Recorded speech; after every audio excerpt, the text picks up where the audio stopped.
Jadi Pak Duta besar ini perusahaan kita ahli sunnah wal jamaah. Karena orang-orang itu zaman ngaji Bali Maksum itu diberitahu kalau malaikat itu tidak punya bapak. Ternyata dia menamakan diri Abu Jibril. Jadi saya tidak tahu itu betapa mangkalnya malaikat Jibril nanti ketika ketemu.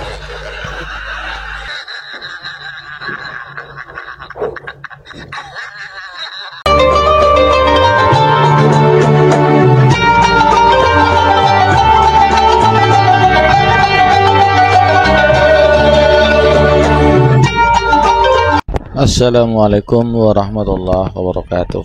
Bismillahirrahmanirrahim. Alhamdulillahirabbil alamin. Nahmaduhu wa nasta'inuhu wa nastaghfiruh wa na'udzu billahi min syururi anfusina wa min sayyiati a'malina. May yahdihillahu fala mudhillalah wa may yudhlil fala hadiyalah. Assalatu wassalamu ala Rasulillah wa ala alihi wa sahbihi wa man tabi'ahu wa mawalah wa la hawla wa la quwwata illa billah. Amma ba'du. Sahabat Cahyati, Bapak Ibu yang dirahmati oleh Allah, alhamdulillah kita jumpa lagi di channel YouTube kami Cahyati 80. Mudah-mudahan kita senantiasa mendapatkan lindungan dan rahmat dari Allah, mendapatkan taufik dan hidayahnya, mendapatkan ridho dan hidayahnya, dimudahkan segala urusannya, dinyarkan rizkinya, dan dikabulkan hajatnya. Amin ya rabbal alamin. Dan tak lupa kami ucapkan terima kasih kepada para sahabat, para pemirsa yang telah mendukung dan subscribe kami. Jazakumullah khairan. Dan bagi pemirsa yang baru bergabung, baru menemukan channel kami, jangan lupa diklik tombol subscribe-nya, kemudian klik pula tanda loncengnya, nyalakan tanda jempolnya, dan tinggalkan komentar di bawah video ini. Sahabat Cahyati yang dirahmati Allah, di kesempatan kali ini kami akan mempersembahkan video ceramah dari Gus Baha. Ini beliau ceramahnya lucu tapi bermakna. Tidak hanya sekedar lucu tapi bermakna, bermanfaat bagi kita sebagai masyarakat awam. Agar tidak terlalu lama, mari kita simak videonya bersama-sama. Bismillahirrahmanirrahim. Allahumma shalli wa sallim ala sayyidina Maulana Muhammadin wa ala alihi washabihi ajmain. Amma ba'du. Sedanten keluarga besar Bali Maksum yang sangat kula hormati, khusus pernah Mbah kawula diajak tapi kali Mbah Nafisa, Mbah Hanifah, Mbah Ida sedanten.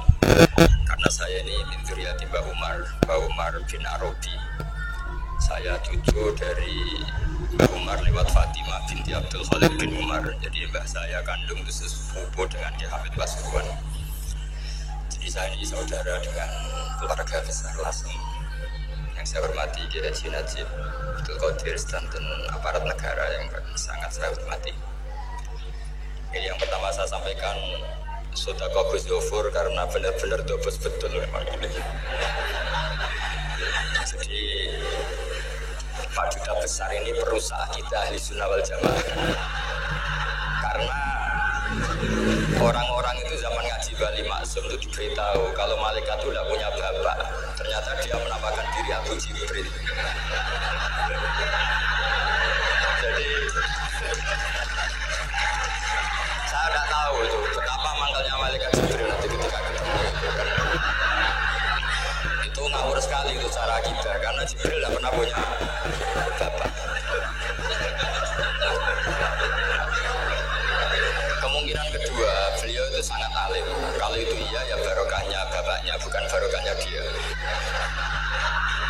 Karena Jibril dalam bahasa Ibrani itu Abdullah. Jadi Jibril, Israfil, Israel itu makna lainnya dari kata Abdullah. Jadi Abu Jibril bisa diganti Abu Abdillah. Berarti yang normal memang bapak dari seorang anak yang berjuluk Abdullah. Itu normal. Tapi saya yakin Pak Dubes tahunya ya baru tak kasih tahu ini. Jadi dulu itu gaya-gayanan supaya orang takut sehingga disebut Abu Jibril.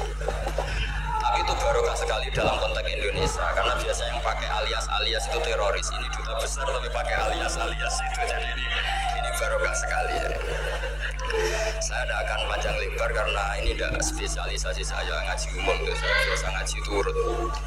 karena saya ini korban ngaji daurut, sehingga saya ini fanatik ngaji urut. Saya ingat saya ngaji di depan umum, tak ingat belum sampai 5, mungkin pernah di Ki Hamid Pasuruan, di Gus Ali, di Lirboyo sekali, terus di sini berarti ini keempat.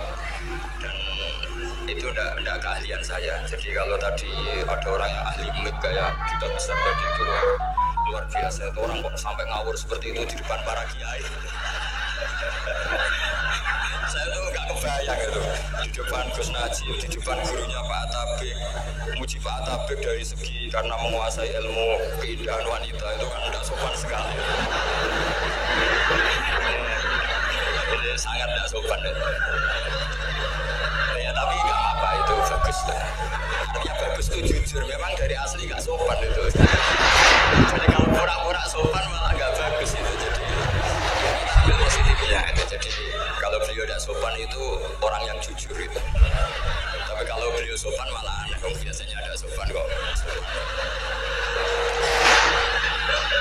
Saya teruskan itu yang sangat saya hormati, mertua dari Gus Sofur, Pak Jirjis. Saya ini orang paling takut Pak Jirjis karena beliau dulu pernah ingin Gus Sofur di sini sebagai pengajar tafsir, tapi diambil lagi oleh abahnya, sehingga saya ini orang paling tidak siap ketemu Pak Jirjis karena proyeksi beliau itu akhirnya ya berhasil, tapi di negara lain finahiyatin ukhra, yaitu sekarang kayaknya sistem pengajaran tafsir besar di sini. Jadi akhirnya Mbah Mun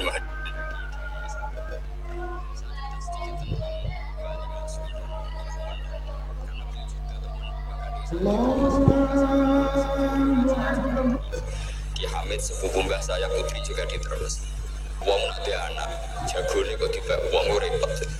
Dulu yang ma'ruf muridnya, murid sekaligus juga putra yang alim alamah memang Mbah Ali ketika di Kerapia, sehingga orang yang ingin alim ke Mbah Maksum itu ya ke Kerapia. Akhirnya Gus Mus beberapa kiai besar masuk Gus Dur ngajinya di Kerapia. Kiai Makhrus juga gitu. Dulu orang ingin alim tuh ke Gedungan, karena Kiai Makhrus ke Lirboyo, semua orang Cirebon kalau ingin alim ke Lirboyo karena Gus Makhrus di Lirboyo.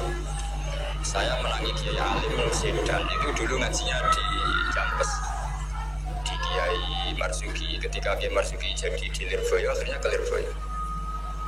Kiai Hamid Pasuruan juga gitu. Pondok Fakhriyah dulu yang masyhur di wilayah wal alim ya Kiai Hamid, tapi beliau di Pasuruan akhirnya ingin istifadah ke Pasuruan. Jadi intinya ini dengan tanda kutip pembajakan para gus-gus besar ini bahaya kira-kira gitu. Sehingga kiai alim itu terus kepikiran, nah anakku itu manggon nunggu piye gitu. Jadi termasuk itu ilmunya bapak saya sebetulnya. Saya ini kecelok mantu sido kiri. Kontrak pertama kata bapak, tapi ora oleh teng sido kiri kersane padha kula mboten mati kok. Itu ada ilmunya, saya tidak tahu itu ilmu yang lazim apa enggak, saya tidak tahu. Ketika saya ini tahadus di nikmah, saya ini lama sekali mengkaji kitabnya Mbah Maksum Hujjatul Ahlussunnah wal Jamaah sebelum diundang, dan saya tidak pernah bayangkan diundang di sini.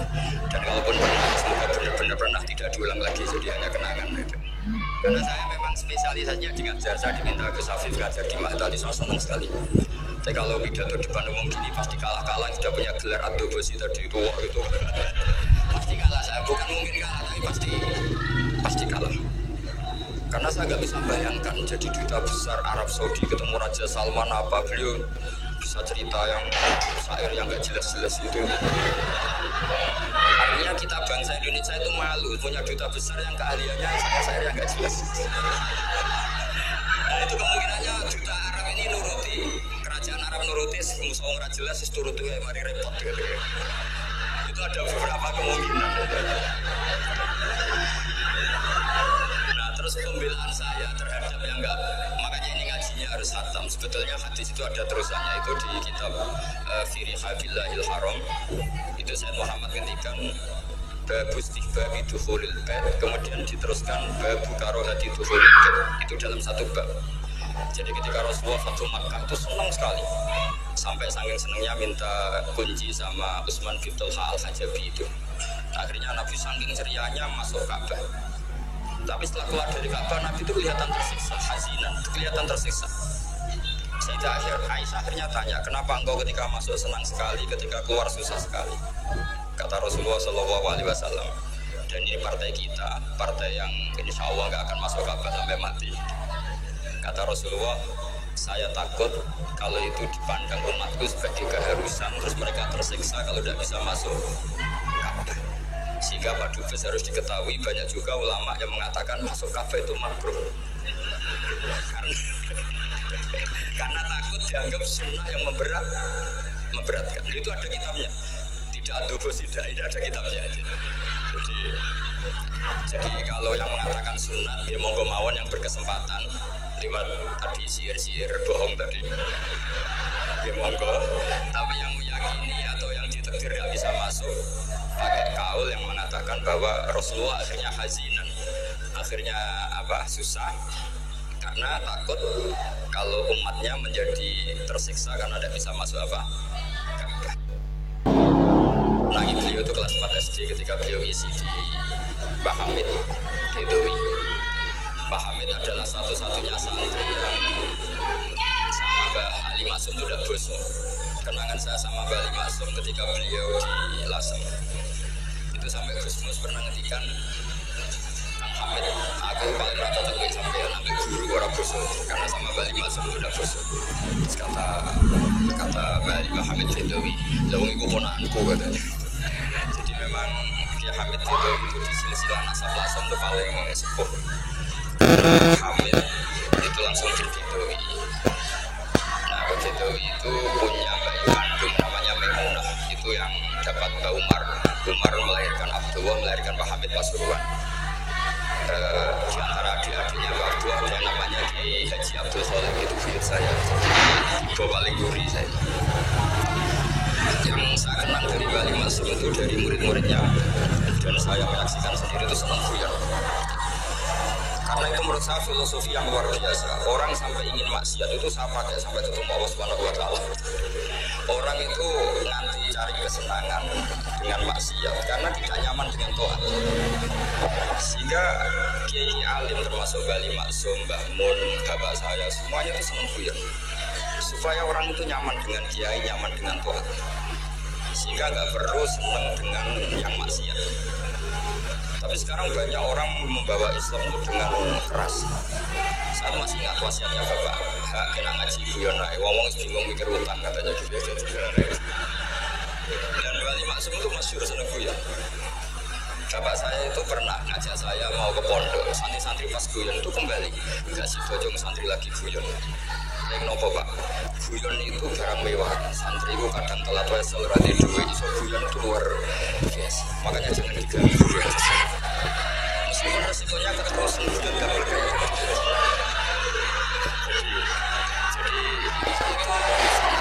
Jadi itu sangat yang luar biasa. Jadi sebetulnya guyon tadi ada filosofi yang luar biasa supaya orang itu farah di Quran atau farah bima akhlaqullah. Sehingga ada ayat qul bi fadlillah wa bi rahmatihi fa bidzalika falyafrahu. Sehingga orang itu tidak perlu senang lewat maksiat, hura-hura lewat maksiat. Kita cium tangannya Mbak Maksud sudah senang, cium tangannya Mbak Ali senang. Itu santri kalau ketemu Mbak Hamid cium tangan itu lebih senang ketimbang cium tangan artis. Kalau cium tangan artis astagfirullah. Jadi kalau cium tangannya Mbak Hamid itu dikenang sepanjang. Ini yang harus kita gerakkan di zamanil akhir. Jadi orang harus terbiasa senang fitoat. Saya ini kalau sudah belajar tafsir ya, karena itu sesuatu yang saya tekuni. Saya belajar tafsir tidak lazim ya, tidak pakai kitab tafsir terus, tidak seringnya pakai fikih. Ya karena saya punya guru Mbah Maimun adalah putra Ki Sugir Al-Faqih. Saya punya guru bapak saya sendiri, punya guru-guru wali. Jadi saya punya jalur ulama, punya jalur wali. Sehingga kemungkinannya saya itu kalau nggak ulama ya wali atau gaduh-gaduh nggak jelas itu karena saking banyaknya itu. Dalam ilmu yang diajarkan Mbah Mun, diajarkan tentu dia punya sanad ke Sayyid Alawi sampai Rasulullah.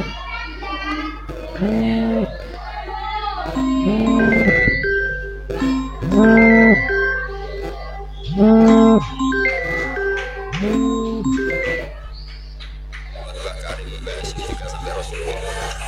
Yang jelas lewat duta besar karena ini motor itu. Itu saya kalau sanad lewat apa? Duta besar.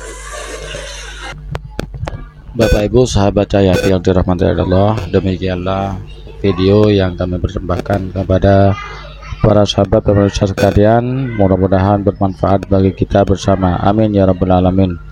Dari kami, apabila ada kesalahan kekurangan, mohon maaf yang sebesar-besarnya. Assalamualaikum warahmatullahi wabarakatuh.